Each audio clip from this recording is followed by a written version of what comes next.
पत्र लिहित राज ठाकरेंकडनं काँग्रेसच्या वर्षा गायकवाडांचं अभिनंदन। भाजपचे खासदार निशिकांत दुबेंना जाब विचारल्यानं गायकवाडांचं केलं कौतुक। निवडणुकीच्या तोंडावर सगळे वाद बाजूला ठेवा। पक्षीय भांडणामुळेच अनेक पक्ष खड्ड्यात गेले।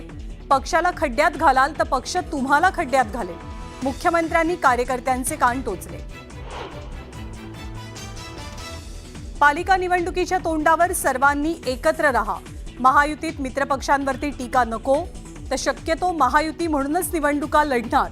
मुख्यमंत्र्यांनी निवडणुकांचं रणशिंग फुंकलं। ऑपरेशन महादेव अंतर्गत पहलगाम हल्ल्यातल्या 3 दहशतवाद्यांचा खात्मा। पहलगाम हल्ल्याचा मास्टरमाइंड मुसा सुलेमानी ठार। दहशतवादी अबू हमजा आणि यासीरचाही खात्मा। विरोधक विचारतात आपली किती विमानं पाडली। परीक्षेचा निकाल विचारा, पेन्सिल तुटली का हे नाही। संरक्षण मंत्री राजनाथ सिंग यांचं विरोधकांना उत्तर। ऑपरेशन सिंदूर यशस्वी झालं का, विरोधकांना सवाल। ऑपरेशन सिंदूर सुरू असताना लष्कराला का रोखलं? आमच्यामुळे पाकिस्तान गुडघ्यावर आला हे ट्रम्प समोर सांगा। ठाकरेंच्या पक्षाचे खासदार अरविंद सावंत लोकसभेत आक्रमक। अंमली पदार्थांच्या चाचणीचा अहवाल येण्यास इतका विलंब का? पोर्शे अपघात प्रकरणी आरोपींच्या रक्ताचे नमुने बदलण्याचा इतिहास ससून रुग्णालयाचा। एकनाथ खडसेंची पोस्ट चर्चेत। मराठमोळी दिव्या देशमुख फिडे चेस चॅम्पियनची विश्वविजेती। कोनेरू हम्पीवर दुसऱ्या रॅपिड फायर राऊंडमध्ये मिळवला विजय। मुख्यमंत्र्यांकडूनही दिव्याचं कौतुक। आणि सांगलीच्या कवठे महांकाळमध्ये बैलगाडी शर्यतीचा थरार। सुलतान आणि राम्या ठरले देवाभाऊ केसरीचे पहिले मानकरी। यानंतर बुलेटिनमध्ये घेऊयात बातम्यांचा वेगवान आढावा। नागपूरच्या दिव्या देशमुखनं फिडे चेस चॅम्पियनशिपमध्ये विजय मिळवला आहे। कोनेरू हम्पीवर दुसऱ्या रॅपिड फायर राऊंडमध्ये विजय मिळवत तिनं इतिहास रचलाय। नागपूरच्या दिव्यानं चेस चॅम्पियनशिपमध्ये विजय मिळवल्यानं चेस असोसिएशननं तिचं कौतुक केलं। नागपूरकर खूप आनंदी असल्याची भावना चेस असोसिएशनच्या अध्यक्षांनी व्यक्त केली। सिंधुदुर्ग जिल्ह्यामध्ये अवैध दारू विक्री विरोधात मनसेनं आक्रमक पवित्रा घेतला। यावेळी मनसे पदाधिकाऱ्यांनी राज्य उत्पादन शुल्क अधिकाऱ्यांना गोवा बनावट दारूच्या बाटल्यांचा हार घालण्याचा प्रयत्न केला। दरम्यान तातडीनं अवैध दारू विक्रीवर कारवाई करावी अशी मागणी मनसे पदाधिकाऱ्यांनी केली। मालेगावमध्ये पहिल्या श्रावण सोमवार निमित्त शिवभक्तांनी कावड यात्रा काढली। यात्रेत मंत्री दादा भुसेही सहभागी झाले। त्यावेळी त्यांनी शिवलिंगाला दुग्धाभिषेक घातला। जळगावच्या चोपड्यामध्ये कानुबाई मातेची मोठ्या उत्साहात विसर्जन मिरवणूक काढत निरोप देण्यात आला। यावेळी अहिराणी अभिनेत्री वनमाला बागुल सहभागी झाल्या होत्या। दरम्यान मोठ्या संख्येनं भाविकांचीही उपस्थिती होती। नांदेडच्या देगलूर शहरामध्ये गुटखा बंदीसाठी एका सामाजिक कार्यकर्त्यानं अनोखं आंदोलन केलं। गुटख्याच्या पुड्यांचे कपडे घालून सामाजिक कार्यकर्त्यानं पायी यात्रा काढली। दरम्यान तातडीनं गुटखा बंदी करावी अशी मागणी या कार्यकर्त्यानं केली आहे। नांदेडच्या शासकीय रुग्णालयातील आयसीयूमध्ये एका रुग्णाच्या पायाला उंदरानं कुरतडल्याचा प्रकार समोर आला आहे। यावेळी आमदार आनंद बोंढारकर रुग्णालयामध्ये भेट देऊन त्यांनी याची पाहणी केली। रुग्णालयातील अस्वच्छता पाहून बोंढारकर यांनी अधिकाऱ्यांना धारेवर धरलं। दरम्यान दोषींवर कारवाई केली जाणार असल्याची माहिती आहे। धाराशिवमध्ये शिवसेनेच्या बैठकीआधीच राडा झाला। तानाजी सावंतांचा बॅनरवर फोटो नसल्यानं समर्थकांनी जोरदार विरोध करत राडा केला। दरम्यान शिवसैनिकांनी जोरदार घोषणाबाजी केली।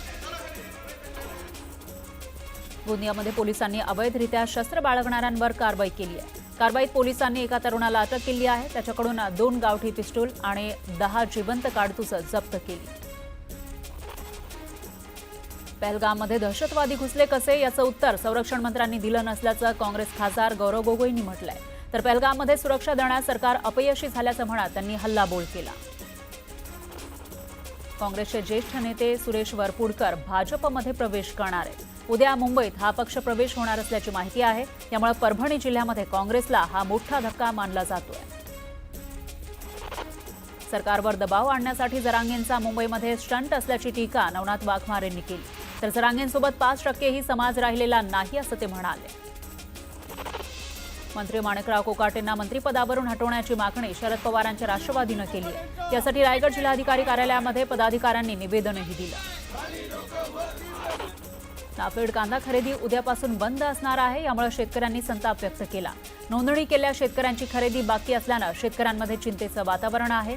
खरेदीसाठी मुदतवाढ द्यावी अशी मागणी शेतकऱ्यांनी केली।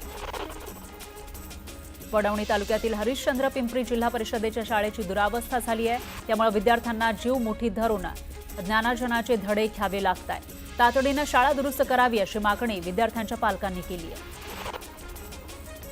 बारामतीच्या महात्मा फुले चौकातील आंदोलनाची प्रशासनानं दखल घेतलेली आहे। आंदोलकांच्या मागण्या प्रशासनानं मान्य केल्या। रहदारीच्या ठिकाणी पोलीस कर्मचाऱ्याची नियुक्ती, आवश्यक ठिकाणी गतिरोधक बसवले जाणार आहेत। नागपूरमध्ये क्षमतेपेक्षा जास्त विद्यार्थ्यांची वाहतूक करणाऱ्या स्कूल व्हॅनवर पोलिसांनी कारवाई केली। कारवाई करत पोलिसांनी वाहन चालकांना दंड आकारला।